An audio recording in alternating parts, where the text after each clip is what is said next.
Hi, this is Phoebe, and this time I'm going to talk about saving for a gallery online. We'll talk about the Digitals gallery. I'm in Photoshop Element 6 here, and I've got a layout already open. So we're going to pretend that I just finished this layout. I've already saved it as a PSD file, which is very important because the PSD format is the one that will save all these layers and allow me to make changes if I need to. I would open that back up, make my change, and then redo this step that we're about to do to re-upload it to a gallery if I had already done so. So, as I say, we'll pretend I just finished. Now, I'm going to, I like to do a three-step process to do this, and the first step is to flatten this file. That's why it's important to already have this saved as a PSD, because once this is saved, this is a flattened format and you won't be able to make changes. So I just right-clicked on a layer here, and I'm choosing Flatten Image at the bottom. I think it's what, I don't know exactly how you do it on a Mac, but however you would do the right-click and then get that up. So, alright, there, I've got it. Now it's just one simple layer. Makes the file already a little bit smaller. So now I will go into Image, Resize, and Image Size. And I think it's just Image Size in Photoshop, something to that effect. It doesn't have that resize step in there.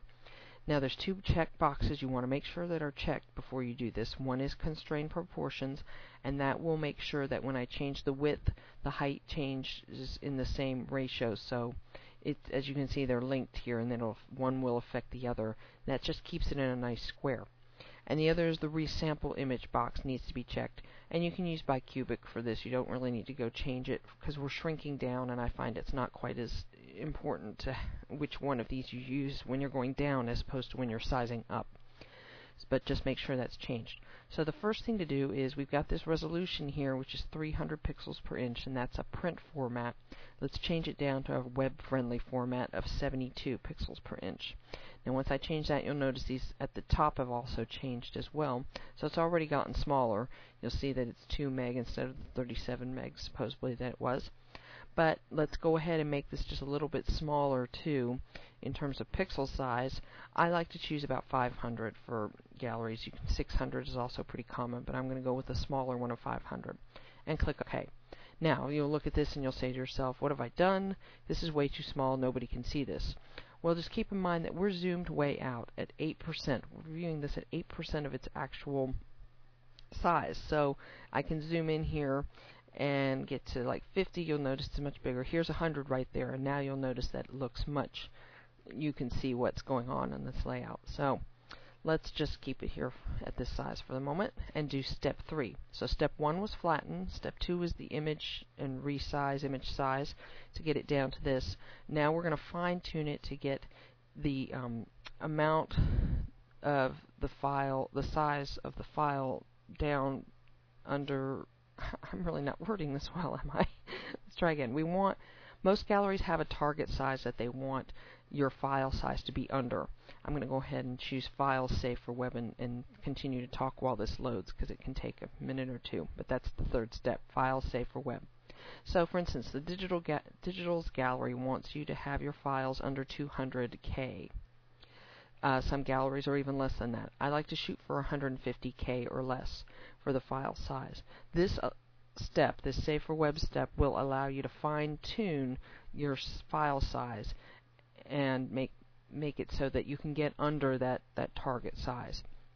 So okay, here it's loaded up now. Here's what we were looking at. You see it was 700K, so that was way too big.